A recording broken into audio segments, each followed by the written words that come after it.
گرفتار تو نہیں بلکہ ان کو کہتے ہیں کہ وہ غائب ہیں۔ پھر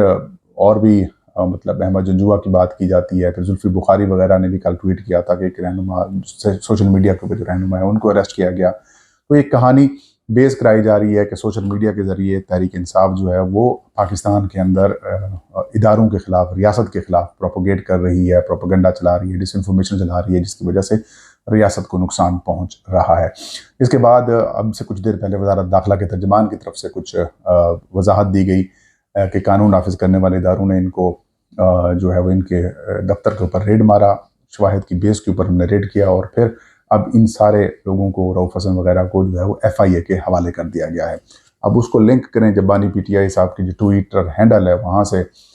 جو حمود الرحمان کمیشن کی رپورٹ کے متعلقہ کا ویڈیو جاری کی گئی تھی، شاید اسی چیز کو بیس بنا کر اب یہ کارروائی کو جو ہے وہ آگے بڑھا رہے ہیں۔ تو ایک مقصد یہ سمجھ آیا۔ دوسرا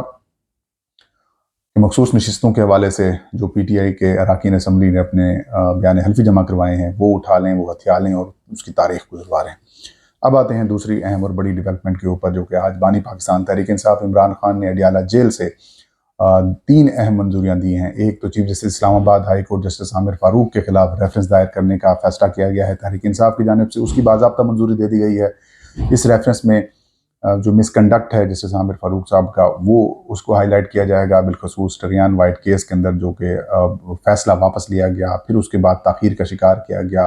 اور پھر PTI سے متعلق معاملات کے اندر جو جانبداری دکھائی جاتی ہے اس معاملے کو بھی جو ہے اس میں ہائی لائٹ کیا جائے گا۔ ججز کے خط اور اس کے بعد معاملات جو ہیں ان کو بھی ہائی لائٹ کیا جائے گا، تو وہ ریفرنس دائر کرنے کی منظوری دی گئی ہے۔ لیگل ٹیم اب ان کے خلاف ریفرنس دائر کرے گی، سپریم جوڈیشل کونسل میں درخواست دائر کرے گی بیسیکلی۔ اس کے علاوہ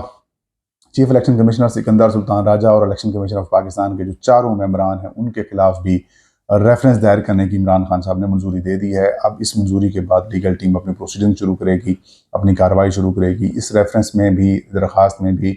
موقف اختیار کیا جائے گا۔ سپریم کورٹ آف پاکستان کا جو فیصلہ تھا جس میں انہوں نے کہا کہ تحریک انصاف کو بلے کا نشان دینے سے متعلق، یا پھر انٹرا پارٹی انتخابات کیس میں جو غلط تشریح کی ہے اور سپریم کورٹ آف پاکستان کے ججز نے تشریح کی ہے اس سارے معاملے میں، وہ چیز یا فیصلے میں جو لکھا گیا کہ الیکشن کمیشن نے غلط تشریح کی ہے اور PTI کو انتخابی نشان سے محروم کیا گیا، پارٹی ایفیلیشن سے منسوب جو ان کو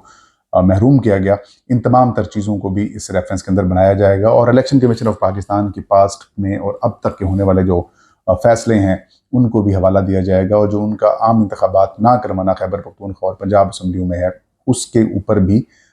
جو ہے وہ ریفرنس کا حصہ بنایا جائے گا۔ تو یہ ایک اہم ڈیولپمنٹ ہے۔ اور ساتھ چیف جسٹس قاضی فائزی صاحب کے خلاف بھی ریفرنس دائر کرنے کا پاکستان تحریک انصاف نے فیصلہ کیا ہے، تاہم آج سلمان اکرم راجہ صاحب کی ایک رائے کے بعد یہ ریفرنس قاضی صاحب کے خلاف دائر نہیں کیا جائے گا، بلکہ پہلے جو 3 رکنی کمیٹی ہے جو کہ سپریم کورٹ کے پریکٹس اینڈ پروسیجر ایکٹ کے بعد تشکیل پائی تھی، جس میں قاضی فائزہ صاحب، جسٹس منصور علی شاہ اور جسٹس منیب اختر شامل ہیں، ان کے پاس درخواست دی گئی ہے کہ چیف جسٹس قاضی فائزہ کے اوپر ہم اعتراض کر رہے ہیں کہ وہ پاکستان تحریک انصاف اور بانی پاکستان تحریک انصاف سے متعلق جتنے بھی کیسز ہیں ان میں وہ نہ بیٹھیں۔ 10 نکات کے اوپر اعتراض جو ہے وہ لگایا ہے بانی PTI کی طرف سے، اور یہ کہا گیا ہے کہ ان کی جو اہلیہ ہیں سرینا عیسیٰ، ان کی باتیں بھی موجود ہیں، اور ماضی میں سپریم کورٹ آف پاکستان کا ایک فیصلہ بھی موجود ہے کہ عمران خان جب وزیر اعظم تھے تو ان سے متعلق کیسز نہ سنے، عمران خان نے ان کے خلاف یا پھر پاکستان تحریک انصاف کی حکومت نے ان کے چیف جسٹس کے خلاف ریفرنس دائر کیا تھا، وہ بھی چیزیں موجود ہیں،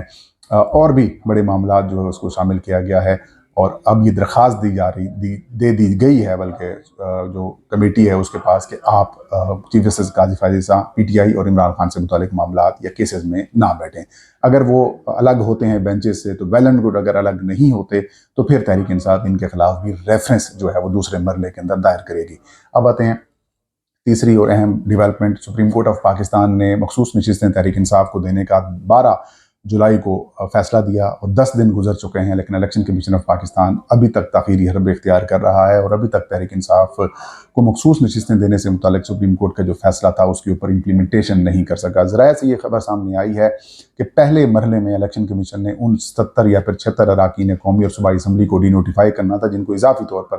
PTI، پیپلز پارٹی، مسلم لیگ نون، جمعیت علماء اسلام، استحکام پاکستان پارٹی، کاف لیگ، ANP اور جو پاکستان تحریک انصاف پارلیمنٹیرین ہے، ان کو جو نشستیں دی گئی ہیں ان کو ڈی نوٹیفائی کرنا تھا۔ لیکن اب یہ بتایا جا رہا ہے کہ اس معاملے کو مشروط کر دیا گیا ہے کہ جو الیکشن کمیشن کی لیگل ٹیم ہے جب تک وہ اپروول نہیں دے گی، جب تک وہ کلیئرنس نہیں دے گی، تب تک ان کو ڈی نوٹیفائی نہیں کیا جائے گا۔ تو اب کہانی سیدھی سی یہ ہے کہ الیکشن کمیشن آف پاکستان چاہتا ہے کہ لیگل ٹیم